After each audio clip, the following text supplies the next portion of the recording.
السلام علیکم دوستو، میری آج کی یہ ویڈیو خاص ان لڑکیوں کے لیے ہے جن کی ابھی تک شادی نہیں ہوئی، تو ویڈیو کو آخر تک ضرور دیکھیں۔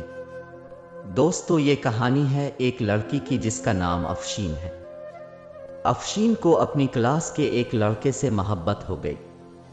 اس سے پہلے افشین گرلز ہاسٹل میں رہتی تھی، لیکن وسیم سے محبت کے بعد افشین بغیر نکاح کے وسیم کے ساتھ رہنے لگی، اور صرف ساتھ رہتی بلکہ ایک بیوی والا سارا کردار ادا کرتی رہی۔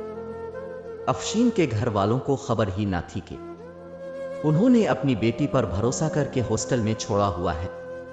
وہ بیٹی کیسی لڑکے کی 4 دن کی محبت کی خاطر اپنے ماں باپ کی عزت کو پراہے تلے روند رہی ہے۔ افشین نے گھر سے بھاگ کر ماں باپ کی مرضی کے خلاف وسیم سے شادی کرنے کا فیصلہ کر لیا تھا، اور جب یہ بات وسیم کو بتائی تو وہ خوش ہو کر بولا، یہ ہوئی نا محبت۔ گھر سے بھاگنے کے لیے رات کے 2 بجے کا وقت رکھ لیا۔ ان دونوں کی تعلیم مکمل ہو چکی تھی، اور آج کل ان دونوں کو اور کوئی کام نہ تھا، صرف فون پر باتیں کرتے رہتے۔ یونیورسٹی میں افشین کسی لڑکے سے دوستی کر بیٹھی تھی جو اب افشین کو محبت کے واسطے دے رہا تھا افشین سے شادی کے لیے۔ افشین نے سوچا کہ اب میں تعلیم یافتہ ہوں، بالغ ہوں، اب کیا ضرورت ہے ماں باپ کی، آخر ایک دن تو شادی کر کے جانا ہی ہے، میں اپنے فیصلے خود کر سکتی ہوں، اور وہ لڑکا بھی مجھے بہت محبت کرتا ہے۔ میرے ماں باپ تو میرے کزن کو پسند کرتے ہیں، لیکن میں کزن سے شادی نہیں کر سکتی۔ افشین نے گھر سے بھاگنے کا پکا ارادہ کر لیا تھا۔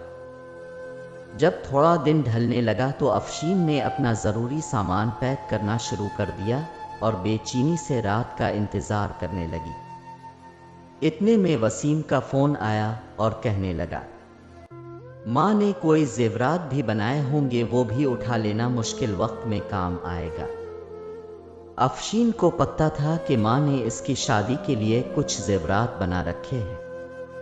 اب یہ ماں کے کمرے کی طرف زیورات اٹھانے گئی۔ اتنے میں ماں کمرے کا دروازہ کھول کر باہر آ گئی۔ ماں نے افشین کو دیکھ کر پوچھا، میری شہزادی، اتنی رات کو تم جاگ رہی ہو اور اتنا تیار ہو کر کہاں جا رہی ہو؟ افشین کہنے لگی، ماں میں آپ کو یہی تو بتانے آ رہی تھی، یونیورسٹی سے مجھے فون آیا، کچھ ضروری کام ہے، ایمرجنسی میں بلایا ہے، میری دوست بھی جا رہی ہے۔ اس نے جھوٹ بول کر ماں کو سمجھا لیا۔ ماں نے کہا، اچھا تم میرے کمرے میں بیٹھ جاؤ، میں تمہارے لیے کچھ کھانے کو بنا کر لاتی ہوں۔ اس نے خوش ہو کر سوچا، یہ تو بہت اچھا موقع مل گیا، اور اس نے جلدی سے ماں کی پیٹی کھولی تو اس کی نظر ایک لال رنگ کے جوڑے پر پڑی جو اس کی ماں نے اس کے لیے بنایا تھا، اور اکثر کہتی رہتی، میری بیٹی یہ جوڑا پہن کر شہزادی لگے گی۔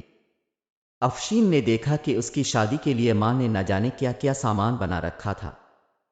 کچھ چیزیں تو اتنی قیمتی اور نایاب تھی کہ دیکھ کر افشین کا دماغ چکرا کر رہ گیا۔ آخر افشین نے سامان الٹ پلٹ کر زیورات ڈھونڈ لیے۔ زیورات اس سے اٹھایا نہیں جا رہا تھا۔ اس نے دیکھا کہ ماں کے کمرے میں دلہن کا سارا سامان پڑا ہے۔ اس نے سوچا کہ میں یہ کیا کر رہی ہوں، میرے ماں باپ نے مجھے پڑھایا لکھایا، ہر خواہش پوری کی، یہاں تک کہ میرے اگلے گھر کا سامان بھی بنا دیا، اور میں ان کے ساتھ کیا کر رہی ہوں؟ اس کی آنکھوں سے آنسو جاری ہو گئے کہ محبت تو میرے باپ کرتے ہیں مجھ سے، اور میں 4 دن کی محبت کی خاطر ان کا جنازہ نکال رہی ہوں۔ اس کو اپنے بچپن سے جوانی تک کا سارا وقت یاد آ رہا تھا، اس کے ماں باپ نے کیا کیا قربانی دی تھی اس کے لیے۔ اتنے میں اس کی ماں آ گئی، یہ لو میری شہزادی، تمہاری پسند کا پراٹھا کھا لو، اگر راستے میں میری شہزادی کو بھوک لگ جاتی تو اسکول سے لے کر یونیورسٹی تک تمہاری ماں نے کبھی بھوکا نہیں بھیجا، اگر آج تم بھوکی چلی جاتی تو مجھے مرتے دم تک افسوس رہتا۔ ماں کی بات سن کر وہ ماں کے گلے لگ کر پھوٹ پھوٹ کر رونے لگی۔ ماں نے پیشانی چوم کر آنسو پونچھتے ہوئے کہا، کیا ہوا میری شہزادی، کیوں رو رہی ہے؟ وہ نظر چوراتی ہوئے کہنے لگی، ماں تم مجھے سے کتنی محبت کرتی ہو،